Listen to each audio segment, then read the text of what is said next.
gente segue no assunto. Diego Amorim traz aqui um apanhado de opiniões a respeito do tema com os nossos parlamentares, né, Diego? É isso, Nonato. Não se fala em outra coisa aqui em Brasília. Acho que essa discussão também tomou todo o Brasil sobre este projeto que esbarra aí no aborto.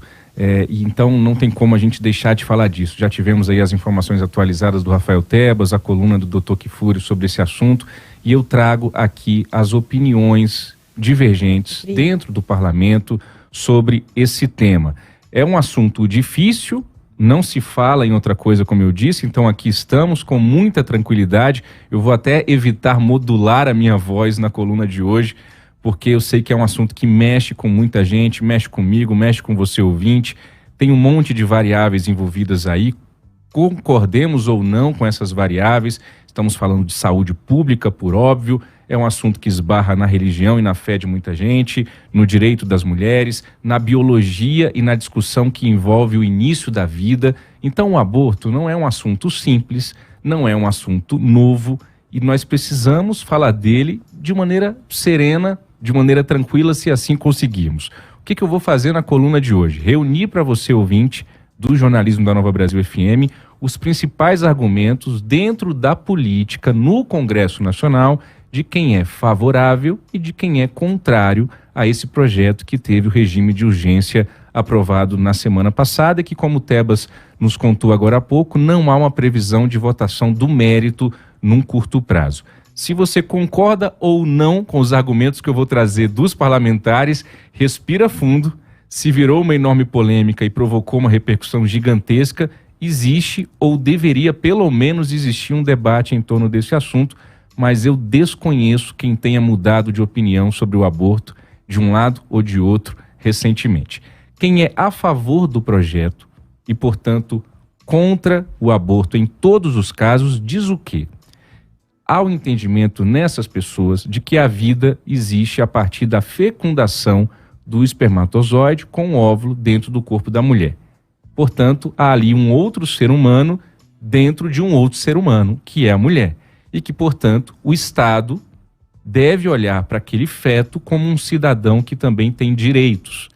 E que interromper essa gravidez, no tempo que seja, é matar o feto e, portanto, matar uma pessoa. Trata-se, em última instância, de um assassinato. Esse é o entendimento desse grupo de pessoas. E o assassinato deixaria de ser um direito da mulher, portanto, porque ninguém tem o direito de matar ninguém, nem mesmo dentro do seu próprio corpo.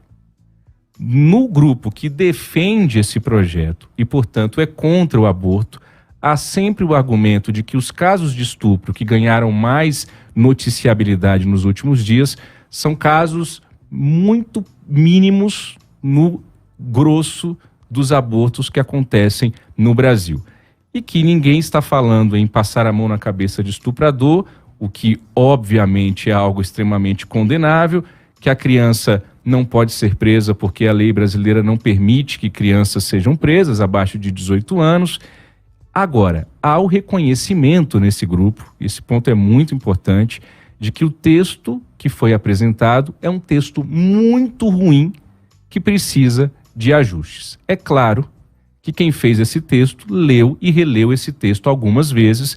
Eu não acredito que tenha sido um texto feito da noite para o dia e que não tenha sido detalhadamente observado por aqueles que o defendem. Até porque se trata de um assunto que não é novo e que é muito complexo e muito polêmico. A deputada federal Bia Kicis, do PL do Distrito Federal, ela é favorável a esse projeto, mas defende mudanças no texto. Nós vamos ouvir a deputada Bia Kicis em seguida falar do grupo que é contrário a esse projeto.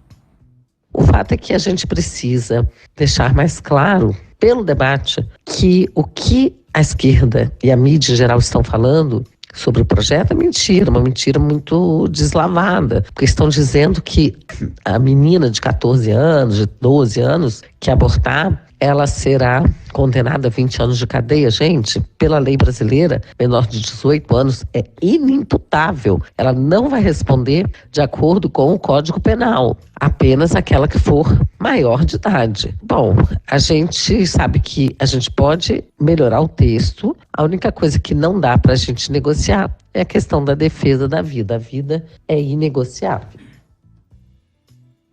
Essa é a deputada federal Bia Kicis, do PL do Distrito Federal. Do outro lado, há um grupo grande dentro do Congresso Nacional que trouxe para fora das paredes do Congresso e do Parlamento brasileiro essa discussão e essa repercussão enormemente e majoritariamente negativa em relação a esse projeto, que diz que esse texto é uma completa loucura, é um retrocesso e algo medieval.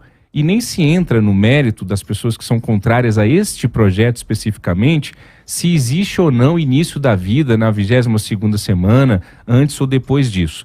O que se fala é sobre a proteção e a saúde para as mulheres, sobretudo crianças e adolescentes que são alcançadas por esse projeto de lei, com o argumento de que estuprador não é pai, criança não é mãe, e que as pessoas gostem ou não, independentemente da religião de qualquer pessoa, o aborto é uma realidade no Brasil e as pessoas sempre fizeram, farão, como o doutor Kifuri acabou de nos dizer, que enquanto nós estamos falando aqui, abortos estão sendo feitos Brasil afora e continuarão existindo esses abortos. E o Estado tem a obrigação de cuidar da saúde e de proteger essas mulheres e, de novo, sobretudo as crianças e adolescentes. Quem tem dinheiro, argumenta-se também desse lado do projeto, Michele Nonato e ouvinte. Quem tem dinheiro faz o aborto em clínicas especializadas, com todas as condições, e toca a vida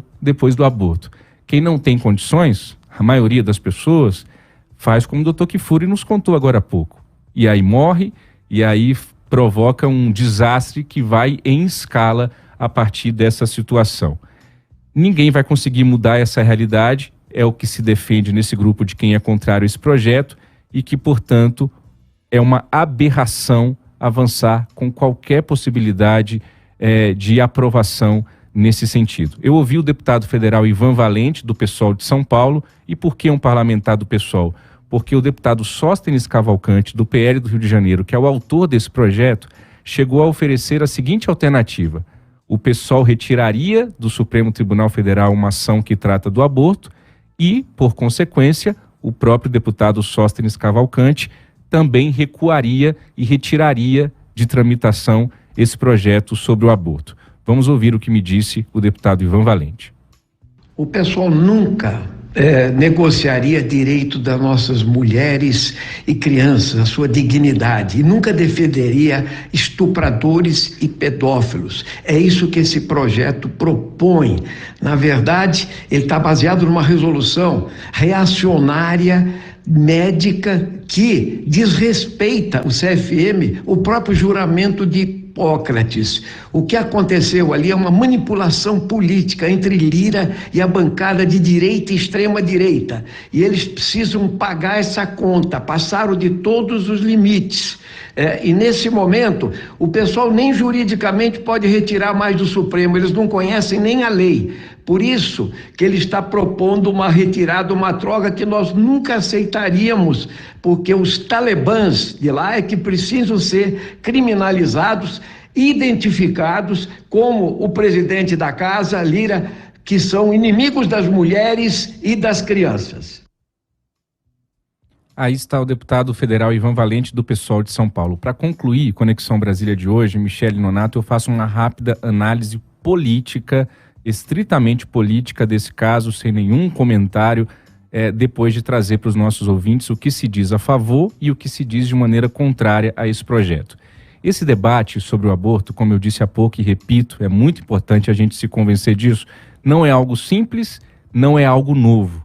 E esse debate está acontecendo neste momento da dinâmica da sociedade no parlamento.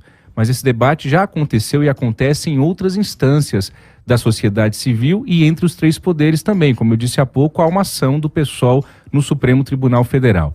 Eu acredito que está claro nos últimos dias de que esse debate precisa e deve acontecer no âmbito do parlamento. É claro que o Supremo Tribunal Federal tem as suas atribuições constitucionais e que vez ou outra não tem jeito, tem que corrigir uma rota, tem que corrigir um rumo, tem que impor ali a força da Carta Magna brasileira, da Constituição de 88, mas fica claro que é um debate em que a sociedade precisa se envolver e o lugar dos debates da sociedade é o parlamento brasileiro. Por outro lado, está evidente que a análise do regime de urgência desse projeto, Michele Nonato, passou sim por um acordo entre o presidente da Câmara, deputado Arthur Lira, que está em busca de fazer o seu sucessor à frente da Câmara dos Deputados no início do ano que vem, e a bancada evangélica, sobretudo, que é uma bancada que nós sabemos tem uma força política muito grande, sobretudo na Câmara dos Deputados. O que eles queriam, entre outras coisas, me parece óbvio nessa análise política que eu estou fazendo, e conseguiram, foi jogar esse tema para as eleições municipais que estão prestes a ocorrer em outubro próximo. Aborto é um assunto que sempre envolve demais os eleitores, que sempre está presente em toda eleição nesse país, mas que nesse ano talvez seja um assunto ainda mais abordado em razão disso que ocorreu na semana passada com a aprovação desse regime de urgência.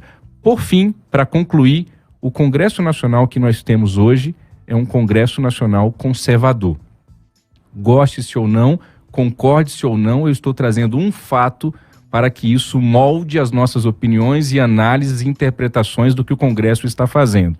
O Congresso eleito e que está hoje nessa atual legislatura é um Congresso majoritariamente dito conservador, com uma tendência, segundo analistas políticos, de se tornar ainda mais conservador em eleições próximas. Então, as pautas de costumes, como assim nós chamamos, como esta do aborto, são pautas que se farão mais presente no Congresso Nacional, concordemos ou não, gostemos ou não, vai ser preciso respirar fundo para se tentar fazer os debates sobre esses assuntos da maneira mais sóbria e moderada possível, quando for possível. Michele, eu volto com vocês. É isso, obrigada, viu? Ainda bem que a gente tem Diego Amorim, Renato Kfouri, entre tantos outros aí, trazendo dados, embasamentos, diferentes opiniões e análises, né, a respeito de assuntos que são tão profundos. Obrigada, Diego, por hoje.